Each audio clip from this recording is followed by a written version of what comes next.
What has been the best corporate Darwin Award? A decision made by a company that basically killed the business. Osborne Computers announced their improved new computer too early.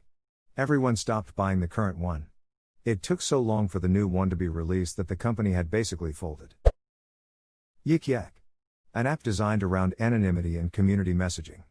Absolutely dominated every college campus culture.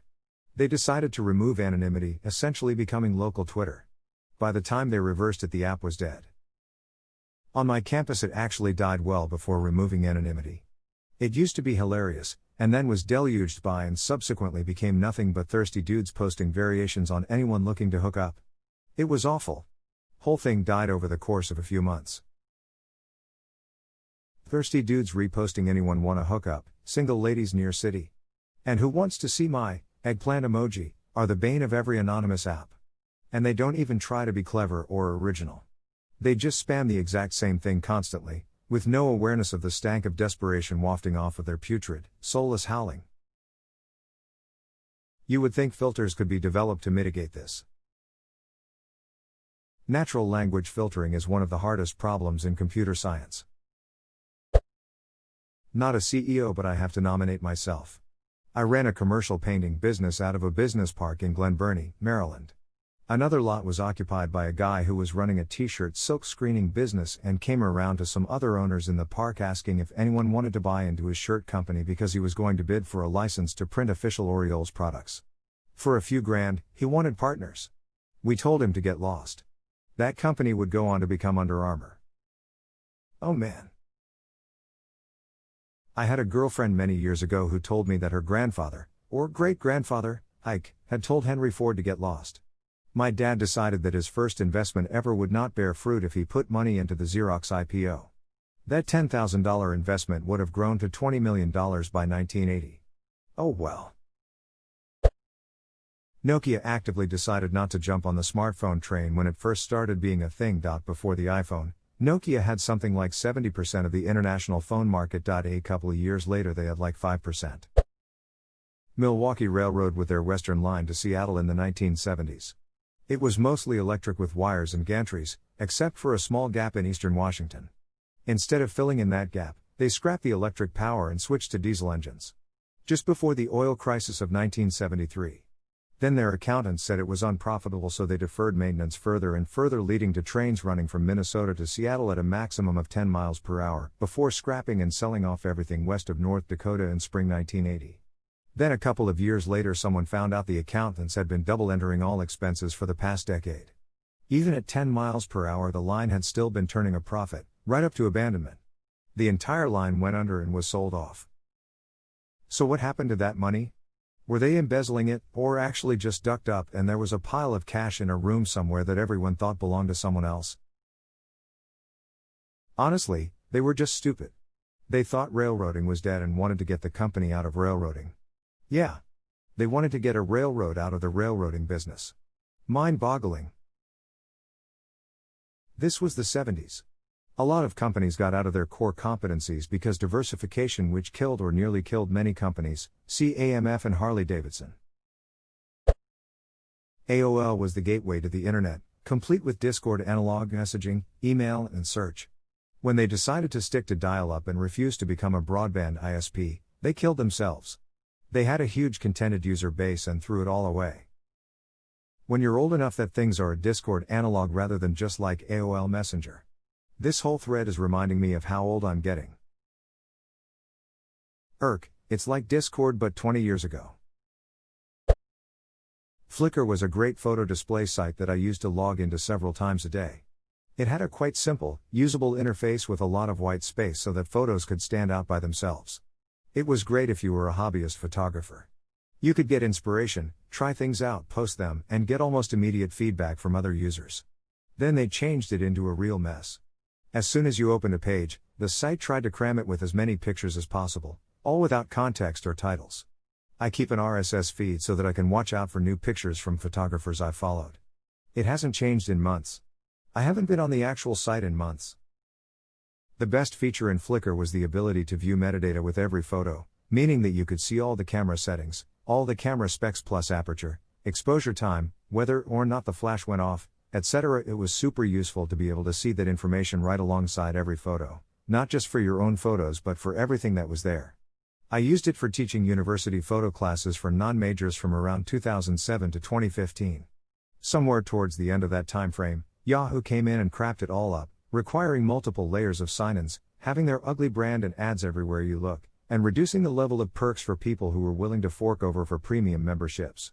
I still have photos there, in an account I haven't been able to access for years because I don't want to give any more personal information to Yahoo and hence can no longer log into my account.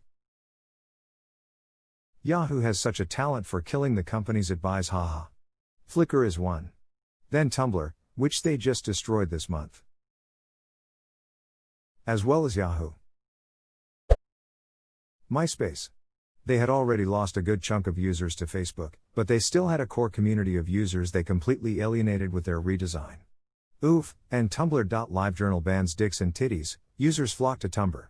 A decade later, Tumblr bans dicks and titties, users flock too.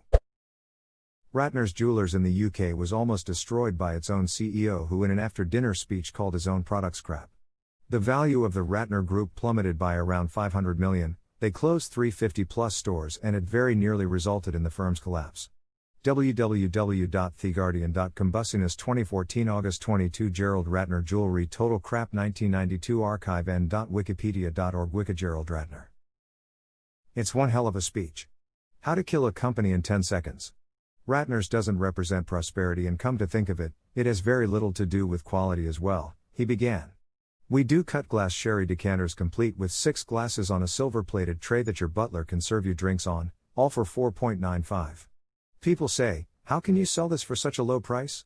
I say, because it's total crap.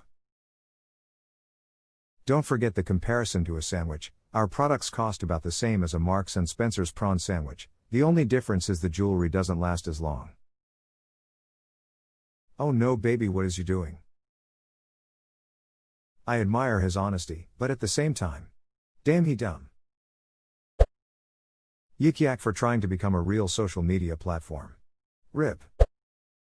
I used to work for a company who thought you could save money by stopping honoring their refund policy, but leave it up on the site. Part of why we got so much business was a very much customer-friendly refund policy. 6 months into it, a team of lawyers walked in and requested to speak with the owner. Turns out this policy decision pissed off a very wealthy private citizen who didn't mind throwing money around to teach a very expensive lesson. See, I want duck you money, I don't want to even be rich, just be able to really stick it to people who deserve it. I worked for the master of killing a company, twice. I got to witness Carl Liebert kill Circuit City from the inside and relive him do the same shit to 24-hour fitness. Basically his formula is to pay people less and expect the same work. After he kills the culture and runs off the best employees, he mimics the closest competitor. He fundamentally does not understand what it is like to be an employee. Please expand on this. It seems relevant to some other things on my mind lately. You're promoted to CEO. I hand you a sheet of expenses. You take a magic marker and just cross stuff off that has no value or is a waste. Via Freaky Friday magic you are now a ground level employee. You are making 60-70K a year as a top performer. Well, now you are fired because your pay will no longer be based off performance and you make more than the new Harley cap. $10 HR sounds a lot better for the paper of expenses, so let's hire replacements for the 10-year employee who proudly represents the company at this rate. Did you make the cut and get to keep your job? You're probably a mid-level performer, but no, you can be lazy as shit because you're hourly now. Also, the pros have been replaced by people who this is their first job. Customers are still expected to pay the same rate, of course. You hope they don't get a new hire who destroys their confidence in the company you work for. All the nice perks are gone, the professionals are leaving or left, and now you have goals to hit. Duck this place you quit. Expanded.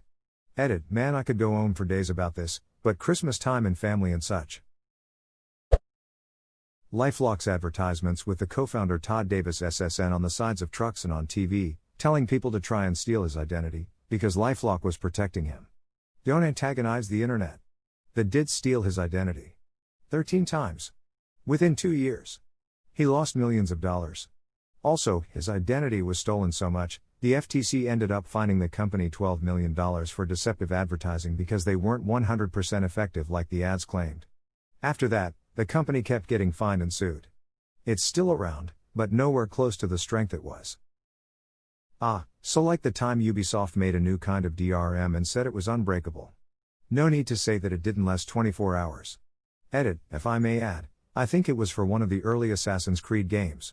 They thought of Always Online and paraded it as unbreakable.